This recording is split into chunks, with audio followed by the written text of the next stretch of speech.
Xiao ने अपने 7 colour का रथ को बाहर निकाल लिया था, जिससे वो तेजी से आगे बढ़ने लगे। निंग चुआन उस माउंटेन पर पहुंच गया था और उस किलिंग बिस्ट को अपने पास बुलाने लगा, पर वो उसके पास नहीं आया बल्कि लिटिल बनी के पास चला गया था। शियाओ और उसके दोस्त ये देखकर हैरान हुए। काओ युशेंग कहता है कि आखिर ये लिटिल बनी इस सील्ड एरिया में कैसे पहुंची होगी। होंग्यू यू का साथी उसे कहता है कि ये अभी प्रेजेंट एरा की कोई पेटिशनर है। होंग्यू सोचता है कि ये लड़की कमजोर नजर आ रही है और ये अभी इसी युग की है, इसीलिए मैं इसे इस किलिंग बिस्ट को छीन सकता हूँ। शियाओ सोच रहा था कि क्या ऐसा हो सकता है कि ये लिटिल बनी उस फ्लावर गर्ल एशियन इमोर्टल का पुनर्जन्म हो। इसका व्यक्तित्व भी बिल्कुल उसी के समान है, पर इनकी आत्मा के उतार चढ़ाव पूरी तरीके से अलग है, यानी ये पावर के मामले में काफी भिन्न है। होंग्यू यू का साथी बोलता है कि लिटिल गर्ल जल्दी से उस किलिंग बिस्ट को नीचे रख दो, वरना हम तुम्हारे प्रति विनम्र नहीं रहेंगे। अच्छा इसी में होगा कि तुम इस बिस्ट को छोड़कर चली जाओ, तुम इसे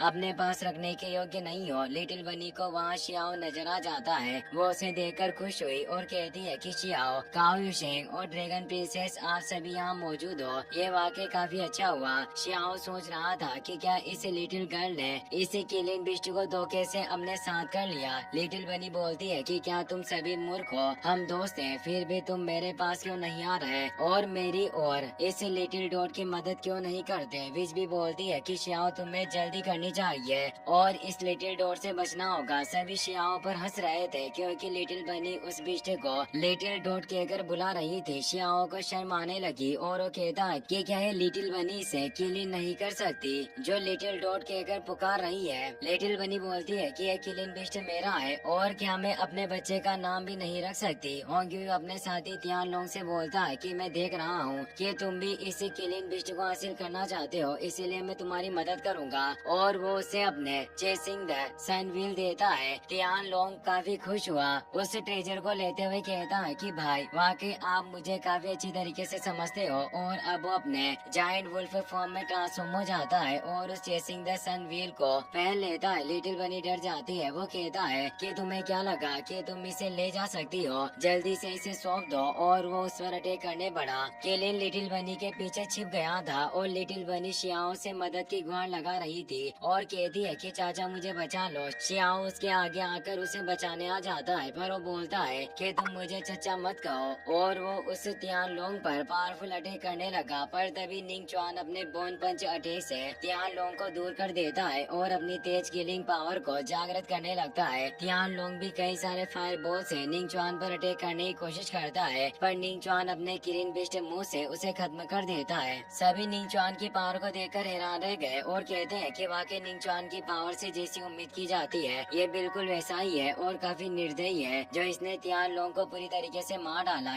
यही वजह होगी कि उस किलिंग बिस्ट ने इसे नहीं चुना और उस लड़की को अपना मास्टर चुना होगा। होंग्यू अपने चेसिंग द सन व्हील को वापस अपने पास ले लेता है और कहता है कि तियान लोंग वाकई एक कचरा था, अच्छा हुआ कि वो मर गया, वैसे भी मुझे उसकी कोई जरूरत नहीं थी। निंग चुआन अब अपनी किलिन पावर को एक्टिवेट करके व्हाइट किलिन का ध्यान अपनी तरफ करने लगता है और उसे कहता है कि लिटिल वन तुम स्पष्ट तरीके से देख सकते हो कि मेरे पास किलिन की विरासत है, इसीलिए हम सभी एक ही वंश से हैं। लिटिल बनी किलिन से कहती है कि तुम इसकी बात मत सुनो, यह तुम्हें बेकार रहा है। तभी होंग्यू अपने स्पीयर को बाहर निकाल कर उस पर अटैक करता हुआ बोलता है कि मेरे अलावा इसे कोई और प्राप्त नहीं कर सकता। वो लिटिल बनी को मारना चाहता था, पर शियाओ आगे आकर अपने डिवाइन विलो टेक्निक को नष्ट कर देता है। निंग चुआन शियाओ से कहता है कि तुम मेरे अवसर को क्यों बर्बाद करने का साहस कर रहे हो। शियाओ ने कहा कि क्या तुम अंधे हो चुके हो, तुम्हें दिखाई नहीं देता कि जिस अवसर की तुम बात कर रहे हो वो अवसर तुम्हारा था ही नहीं। और वो निंग चुआन और होंग्यू पर पावरफुल फायर बॉल से अटैक करता है। ये अटैक इतना फियर्स होता है कि सभी पेटिशनर हिल चुके थे और निंग चुआन और होंग्यू को भी प्रोटेक्टिव बैरियर को एक्टिवेट करना पड़ा, पर फिर भी वो काफी दूर चले गए। शियाओ कहता है कि मेरे साथी को उस किलिंग बिस्ट के द्वारा चुन लिया गया है, क्या मेरे होते हुए तुम इसे जबरदस्ती लेने की हिम्मत रखते हो। होंग्यू बोलता है कि तियान शेन एक एनिमी मेरे एरिया के अंदर आता है, अगर आज तुम हमें दुश्मन बना लोगे तो तुम्हारे लिए काफी बुरा होगा। शियाओ कहता है कि तुम लड़ नहीं सकते, तुम मुझे धमकी दे रहे हो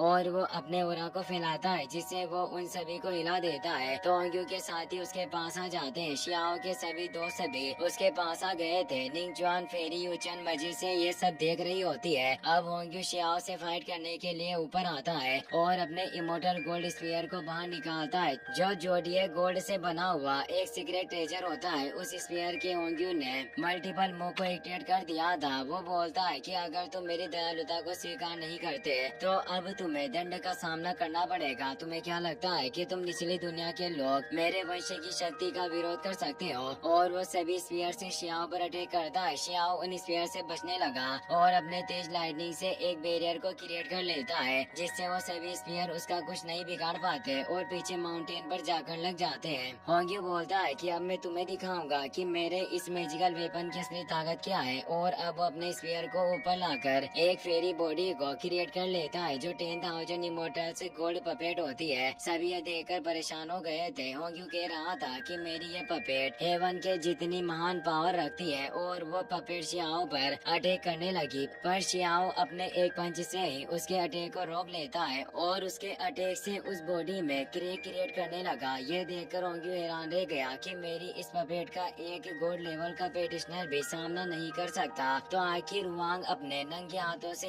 इस गोल्डन पपेट के वार को कैसे पकड़ पा रहा है। उन क्रैक्स में से जो एनर्जी बाहर निकलती है, शियाओ को एहसास होता है कि यह काफी अच्छी चीज है, क्योंकि उस गोल्डन पपेट में काफी ज्यादा मात्रा में इमोर्टल मेटल मौजूद था, जिसका इस्तेमाल मैं ग्रेड लो इमोर्टल सोर्ड को रिफाइन करने के लिए कर सकता हूँ। और वो डालुआ इमोर्टल सोर्ड को बाहर निकाल कर उसकी मेन बॉडी को एक्टिवेट कर देता है, जिससे वो डालुआ बॉडी इमोर्टल सोर्ड अपने ऑल मेथड से रिटर्न टू वन मूव का इस्तेमाल करके उस गोल्डन बॉडी के सारे इमोर्टल एसेंस को एजो करने लग जाती है, जिससे वो बॉडी सूख रही थी। यह देखकर होंग्यू परेशान हो जाता है और शियाओ को रोकने के लिए अपनी गोल्डन बॉडी के दूसरे एंड से अटैक करता है, पर शियाओ एक टाइम फॉर्मेशन को एक्टिवेट कर देता है, जिससे वो समय को थाम लेता है। सभी इससे परेशान हो जाते हैं। शियाओ होंग्यू से बोला कि मैंने तुम्हारा सिर्फ थोड़ा सा सामान लिया है, फिर भी तुम इतने परेशान क्यों हो रहे हो और इतने कंजूस बन रहे हो। होंग्यू गोल्डन बॉडी से उस पर फिर से अटैक करने बढ़ा, पर शियाओ अपने पंच से ही उस अटैक को रोक देता है और वो डालू इमोर्टल सोर्ड उसे गोल्डन बॉडी को पूरी तरीके से एब्जॉर्ब करने लग जाता है। काओ यूशिंग लिटिल बनी से बोलता है कि हमारे गैंग में अब एक और कीमती चीजों को खाने वाला मेंबर शामिल हो चुका है। अब सारी गोल्डन पपेट की एनर्जी के चले जाने की वजह से वो इमोर्टल स्पीयर भी अब बेकार हो गया था और उसमें से इमोर्टल होना चला गया होता है। वहीं अब डालुआ सोर्ड की पावर काफी बढ़ गई थी